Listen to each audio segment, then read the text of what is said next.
আনসারী সাহাবার জন্য যেই কবরটা খোঁড়া হয়েছে, গর্ত করা হয়েছে, ওই কবর দেখার পর আল্লাহর নবী কবরের সামনে বসে গেছে। কবরের সামনে নবীজি বসে গেছে। সাহাবারা বলেন ওয়া জালাসনা হাওলা, আমরাও নবীর সামনে, তার সামনে কবরের পাশে বসে গেলাম। আপনারা সামনে যেইভাবে বসা, সাহাবারা কয় আমরা এইভাবে বসলাম। বসার পর নবীর দিকে আমরা তাকায় রইলাম। চেহারাটা এই দিকে তাকান। হ্যান্ডেল দেন একটা। আল্লাহ নবীর হাতে একটা লাঠি, নবীর হাতে একটা লাঠি, ফিয়াদিহি উদুন, একটা লাঠি, আনকুতুবিহি ফিল আরদ, এই লাঠি দিয়া জমিনের মধ্যে নিচের দিকে তাকায় আঁকাআঁকি করতেছে। এবার আপনাদেরকে বিখ্যাত একটা হাদিস শোনাবো। হাদিসটার কিতাবের নাম মুসনাদে আহমদ, হাদিস নাম্বার 18,557 নাম্বার হাদিস। নবীজির এক সাহাবা নাম বারা ইবনে আযিব রাদিয়াল্লাহু তাআলা আনহু। নবীজির এক সাহাবা নাম বারা ইবনে আযিব রাদিয়াল্লাহু তাআলা আনহু। এই বারা ইবনে আযিব নবীর এক সাহাবা। উনি বলেন খরজনা মা রাসূলিল্লাহি সাল্লাল্লাহু আলাইহি ওয়াসাল্লাম ফি জানাজাতি রাজুলিন মিনাল আনসার। হাদিসটা দিল লাগায় শুনেন, আগে বুঝেন। আপনারা উত্তর পাড়ার মানুষ, দক্ষিণ পাড়া এক ব্যক্তির জানাজায় যাবেন। উত্তর পাড়ার মানুষ দক্ষিণ পাড়া জানাজায় যাবেন। তো জানাজায় আপনারা রওনা করছেন। জানাজায় যার জানাজা পড়বেন, তার জানাজায় যাওয়ার আগে দেখছেন বাঁশ তলার মধ্যে তার কবরটা খোঁড়া হয়েছে। এরকম হতে পারে না? মানে তাকে এখনো কবরে দেওয়া হয় নাই, এর আগে আপনারা তার কবরের সামনে দিয়ে তার জানাজায় যাইতেছেন। এরকম হতে পারে কিনা? নবীজি বলে, নবীজির সাহাবা বারা ইবনে আযিব বলেন আমরা নবীজির সাথে বের হইলাম। বের হওয়ার পর এক আনসারী সাহাবার জানাজা পড়ার জন্য রওনা করলাম। রওনা করার পর আমরা যাইতে যাইতে আনসারী সাহাবার জানাজায় যাওয়ার আগে তার কবরের সামনে দিয়ে আমরা যাইতে লাগলাম।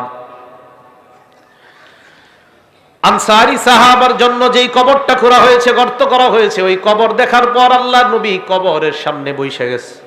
কবরের সামনে নবীজি বসে গেছে। সাহাবারা বলেন ওয়া জালাসনা হাওলা, আমরাও নবীর সামনে, তার সামনে কবরের পাশে বসে গেলাম। আপনারা সামনে যেইভাবে বসা, সাহাবারা কয় আমরা এইভাবে বসলাম। বসার পর নবীর দিকে আমরা তাকায় রইলাম। চেহারাটা এই দিকে তাকান। হ্যান্ডেল দেন একটা।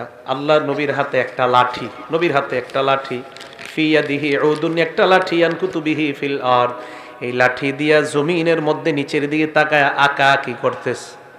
অনেক সময় মুরব্বী যাদের হাতে লাঠি থাকে, এদের সাথে যদি রাস্তায় দাঁড়ায় দাঁড়ায় কথা বলেন, এমনি মনের অজান্তে দেখবেন লাঠি দিয়ে আঁকতেছে মাটিতে। এটা হয় কিন্তু। আমাদের নবীজির হাতে একটা লাঠি, এই লাঠি দিয়া এইভাবে মাটিতে আঁকাআঁকি করতেছে। বসা বসা। সাহাবারা বলেন আমরা এমন ধীরস্থির ভাবে বসা, কান্না আলা রুউসিনা আত-তায়র, আমাদের মাথার উপরে যদি পাখিও বসে আমরা টের পাবো না, এমন সুন্দরভাবে বসে রইছি। চুপচাপ বসা। কিন্তু আমরা টেনশনে আছি, কিরে নবীজি একটু উপরে তাকায় না, খালি এমনি রইছে কা, উপরে তাকায় না, এইভাবে উপরে তাকায় না। সাহাবা বলেন ফারফা রাসাহু, হঠাৎ আল্লাহর নবী উপরে মাথা উঠাইলেন। আমরা নবীর দিকে এক দৃষ্টিতে এইভাবে তাকায় রইলাম। মাথা উঠানোর পর কবরের দিকে আল্লাহর নবী তাকাইলেন। তাকায় বললেন এ সাহাবাদের দল, ইস্তাইযু বিল্লাহি মিন আযাবিল কবরি মাররাতাইনি আও সালাসা। সাহাবাদের দিকে তাকায় বললেন তোমরা এই কবর থেকে, আল্লাহর কাছে কবরের আযাব থেকে পানাহ চাও। এই কথাটা নবী 2 বার অথবা 3 বার বললেন। সাহাবাদেরকে আল্লাহর নবী কেন বললেন? কারণ কবর এমন একটা ভয়ঙ্কর জায়গা। কবর আমাকে, আপনাকে, আমাদের সকলকে প্রত্যেকদিন ডাক দিয়ে বলে আনা বাইতুল গুরবা, আমি কিন্তু অপরিচিত ঘর, আমার কাছে আসার আগে চিন্তা ভাবনা করে আসবা। আনা বাইতুল ওয়াহদা, আমি একা থাকার ঘর, আমার কাছে আসার আগে চিন্তা ভাবনা করে আসবা। আনা বাইতুদ্দুদ, আমি পোকামাকড়ের ঘর, আমার কাছে আসার আগে চিন্তা ভাবনা করে আসবা। আনা বাইতুত তুরাব, আমি মাটির ঘর, আমার কাছে আসার আগে চিন্তা ভাবনা করে আসবা। মুসলমান মাটির উপর যখন একটা দৌড় দেন, সাবধানে দৌড় দিবেন। এক বর্ণনায় পাওয়া যায় জমিনের উপর যারা জোরে জোরে চলে, হতে পারে এর কারণে কবর তার সাথে ভয়ঙ্কর আচরণ করবে। কবর বলবে আমার পিঠের উপর বড় ধম্ব বরে তুমি চলেছিলা, আজকে আমি কবরের আচরণ তুমি লক্ষ্য করতে পারবা।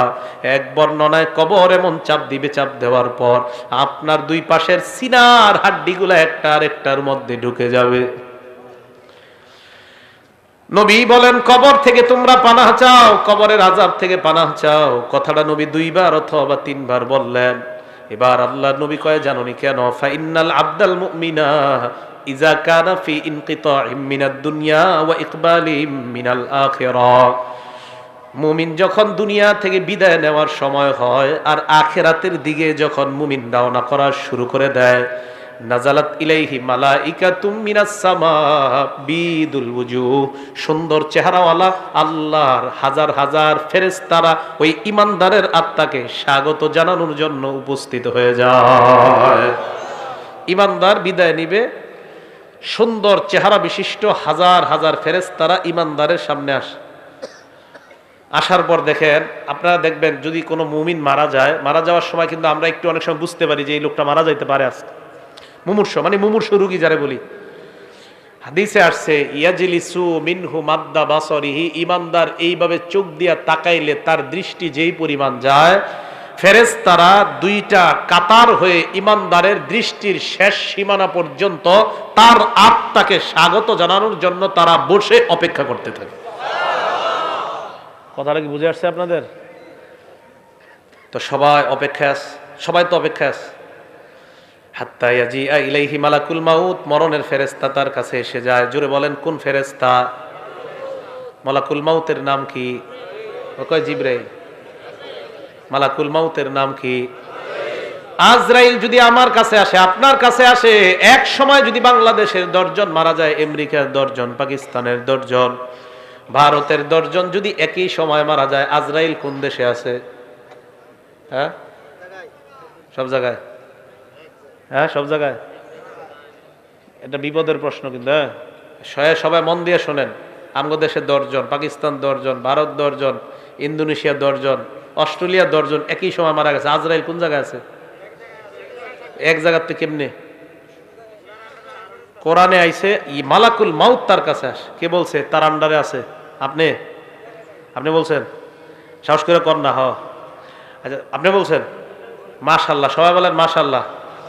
অনেক সময় কেউ কিছু কইলে ডরে কইতেছে না, পরে আবার এই ব্যাপারে আর একটা হাদিস শোনাই দিই। উনি যে ডরে কইতেছে নাই, এক সাহাবা নবীজি সাল্লাল্লাহু, এটা কিন্তু আমাদের বিষয়বস্তু না, ওনার কারণে আর কি, উনি যে ডরে কয় নাই, তো ডরে না কওয়ার একটা ফায়দা আছে, এটা বলি। এক সাহাবা নবীজি যখন নামাজ থেকে উঠছে, উঠার পরে বলছে সামি আল্লাহু লিমান হামিদা। বলেন তো আপনারা আমরা কি বলি? আমরা কি বলি? আমরা। পিছন থেকে এক সাহাবা বললেন আল্লাহুম্মা রাব্বানা ওয়া লাকাল হামদ হামদান কাসীরান তাইয়িবান মুবারাকান ফীহ। সালাম ফিরানোর পর আল্লাহ নবী বললেন, সব সাহাবারা কমায়া বলছে, বাড়ায়া কে বলছে? তাড়াতাড়ি কও। যিনি বাড়ায়া বলছো তিনি বলো। এই জায়গায় একটা হাদিস মনে রাখবেন, আল্লাহ নবীকে সাহাবারা বলছে হুজুর আপনি কি আম করে দেখেন? মনে মনে মনে মন দিয়ে শোনেন। ইবনে হাজার আসকালানী ওই কথাটা লেখছে, আল্লাহ নবী কয় আমি সামনে থেকে যেমন দেখতে পাই, পিছন থেকেও সুন্দরভাবে আল্লাহ ওই মুহূর্তে তোমাদেরকে দেখা দেয়। এই কে বলছো বলো? কেউ কয় না, শিকারি আহে না। নবীজি বললেন সাহস করে বলো কে বলছো। তো এক সাহাবা আস্তে আস্তে, হুজুর আমি। নবীজি কয় তুমি বলছো? কয় হ্যাঁ। কয় সাহস করে বলে ফেলো। কয় জি হুজুর আমি বলছি। আল্লাহ নবী কয় তুমি এত সুন্দর একটা তাসবিহ পাঠ করছো, তোমার এই তাসবিহাত, এই সওয়াব আল্লাহর কাছে নেওয়ার জন্য প্রায় 30 জনের কাছাকাছি ফেরেশতা লড়াই করতেছে, কার আগে কে তোমার সওয়াব আল্লাহর কাছে নিয়ে যাবে। যারা মাঝে মাঝে কইলেন সাহস করে কইবেন আমি, এটা কইলে লস নাই। দেখছেন নি? মালাকুল মাউত লিডার একজন আজরাইল, ওনার অধীনে অসংখ্য অগণিত কাজ করে। বুঝে আসছে তো? তাই একজন কইয়া লাইছে আপনাদেরকে রক্ষা করছে, উনি আপনাদের মান সম্মান রাখছে। তো মালাকুল মাউত একজন আজরাইল, উনি লিডার, ওনার অধীনে কোটি কোটি ফেরেশতা কাজ করে। সুবহানাল্লাহ। মালাকুল মাউত তার সামনে আসার পর ওই যে ইমানদার মারা যাবে, তার একদম মাথার কাছে বসে। মাথার কাছে বসার পর ইমানদারকে ডাক দেয়, ইয়া তুহান নাফসুল হামিদা, হে প্রশংসনীয় আত্মা, সুবহানাল্লাহ। উখরুজি, তুমি বের হও, ইলা রব্বিন রাদিন আনকি গায়রি গদবান, তুমি এমন রবের দিকে বের হও যে রব তোমার উপর সন্তুষ্ট, তিনি তোমার উপর অসন্তুষ্ট না, তাড়াতাড়ি তুমি বের হও। হাদিসে আসছে, ইলা রব্বিন রাদিন আনকি গায়রি গদবান ওয়া মাগফিরাতিম মিনাল্লাহ। ওই নফসটাকে মালাকুল মাউত বের করতে করতে কয়, সুসংবাদ নিয়ে নাও, আল্লাহ তোমার জিন্দেগীর সব গুনাহগুলো মাফ করে দিয়েছেন। আসো আসো। ইমানদারের আত্মাটা যখন বের করার পর মালাকুল মাউত আত্মাটা তার হাতের মধ্যে চোখের পলক পরিমাণও রাখতে পারে না। মালাকুল মাউত চায় আত্মাটা, ইমানদারের আত্মাটা আমি কারো কাছে দিব না, কিন্তু ইমানদারের সামনে হাজার হাজার ফেরেশতারা কয়, আত্মা আমাদের কাছে দিয়ে দেন। আহারে, ইমানদারের আত্মা নিয়ে কারাকারি লেগে যায়। কে ইমানদারের আত্মাটা নিবে এই নিয়ে কারাকারি লেগে যায়। বালিশে আজকে মাথাটা লাগায় চিন্তা করেন, আমার আপনার আত্মা এইভাবে হয় কি হয় না, চিন্তার বিষয়। ইমানদারের আত্মা সামনের ফেরেশতারা কয় আমাদের কাছে দিয়ে দেন। হাদিসের মধ্যে আসছে ফেরেশতাদের কাছে দুইটা জিনিস আছে। এক নাম্বার, মাহুম কাফরুম মিন আকফানিল জান্নাহ, জান্নাতের কাফনের কাফর বিছায়া কয়, ও মালাকুল মাউত, ইমানদারের আত্মাটা এই জান্নাতের কাফনের কাপড়ের মধ্যে দিয়ে দেন। জান্নাতের কাফনের কাপড়, মুসনাদে আহমদ হাদিস নাম্বার 18,557 নম্বর হাদিস, আবু দাউদ হাদিসটা সংক্ষেপে আসছে। এই হাদিসের মান সহিহ, সহিহুল জামেও আসছে, নাসিরউদ্দিন আলবানী যে কিতাব লেখছে ওখানেও আসছে। তাদের আহলে হাদিস ভাইরাও এই হাদিস নিতে পারেন, টেনশনের কিছু নেই। তো রাসূল করিম সাল্লাল্লাহু আলাইহি ওয়াসাল্লাম বলেন, মালাকুল মাউত যারা সামনে যে ফেরেশতারা হাজার হাজার, তারা জান্নাতের কাফনের কাপড়টা বিছায় কয়, আত্মাটা এই জায়গায় দাও। দেখেন কি কয়, আত্মা ওই কাফনের মধ্যে দেওয়ার পর হানুতুম মিন হানুতিল জান্নাহ, জান্নাতের সুগন্ধি লাগায় দেয়। সুবহানাল্লাহ। সুগন্ধি লাগায় ইমানদারের আত্মাটা এইভাবে পেঁচায়। পেঁচানোর পর আত্মা নিয়ে যখন ফেরেশতারা ফায়াসআদুনা বিহা ইলাস সামা, আল্লাহর আসমানের দিকে তারা রওনা হয়ে যায়। আসমান, প্রথম আসমানের কাছে যাওয়ার আগে অন্যান্য হাজার হাজার ফেরেশতারা যাদের সামনে দিয়ে নিয়ে যায়, হাদিসের মধ্যে আসছে, যার সামনে দিয়ে যায় ওই ব্যক্তিরা, ওই ফেরেশতারাই কয়টা কার আত্মা কোথায় নিয়ে যাও। আত্মা বহনকারী ফেরেশতারা কয়, ফুলান ইবনু ফুলান, এটা উমকের আত্মা উমক জায়গায় নিয়ে যায়। ভালুকার উমকের আত্মা, উমকের সন্তান উমকের আত্মা। এই ফেরেশতারা কয়, তোমরা কিভাবে বুঝতে পারলা? কয়, আমরা এমন সুন্দর একটা ঘ্রাণ পাইলাম, এত সুন্দর ঘ্রাণ এই দুনিয়ার অন্য কোথাও আমরা পাই না। ইমানদারের আত্মা থেকে এত সুন্দর ঘ্রাণ বের হয়। আত্মা কোথায় নিয়ে যাও? কয়, আসমানে নিয়ে যাই। প্রথম আসমানের কাছে যাওয়ার পর আসমানের দরজা খুলে দেওয়া হয়। প্রথম আসমানের ফেরেশতারা, হাদিসের মধ্যে আল্লাহ নবী বলেন, যত ফেরেশতাদের সামনে দিয়ে আত্মাটা যায়, প্রত্যেক ফেরেশতা স্বাগত জানাইতে জানাইতে আত্মা উপরের দিকে পাঠায় দেয়। 2 নাম্বার আসমান, 3 নাম্বার আসমান, এইভাবে 7 আসমানের উপর আত্মা যখন চলে যায়, আল্লাহ পাক রব্বুল আলামিন বলে, ফেরেশতাদের দল, এবার থাম, আর আত্মা উপরে উঠানোর কোনো প্রয়োজন নাই। আল্লাহ তখন বলে, উকতুবু কিতাব আব্দি ফি ইল্লিয়িন, আমার বান্দার আমলনামা ইল্লিয়িনের মধ্যে তোমরা লিপিবদ্ধ করে দাও। ইল্লিয়িন একটা সুন্দর জগতের নাম। আমার বান্দার আমলনামা এই জগতের মধ্যে তোমরা লিপিবদ্ধ করে আমার বান্দাকে জান্নাতি ঘোষণা দিয়ে দাও। ইল্লিয়িনের মধ্যে আমলনামা দেওয়ার পর ভালো করে শুনবেন, ইমানদারের আত্মা 7 আসমানের উপর, আমরা দেহটাকে বাসতলায় নিয়ে দাফন করতেছি, ঠিক না?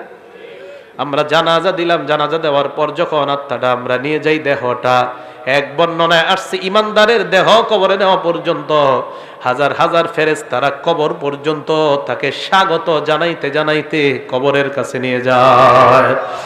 ইমানদারের আত্মা আমরা দাফন করলাম, দেহ দাফন করলাম, আত্মা আসমানের উপর। আল্লাহ পাক রব্বুল আলামিন বলে, ফেরেশতাদের দল, আমার বান্দার আত্মাটা কবরের মধ্যে তার দেহের মধ্যে ঢুকা দাও।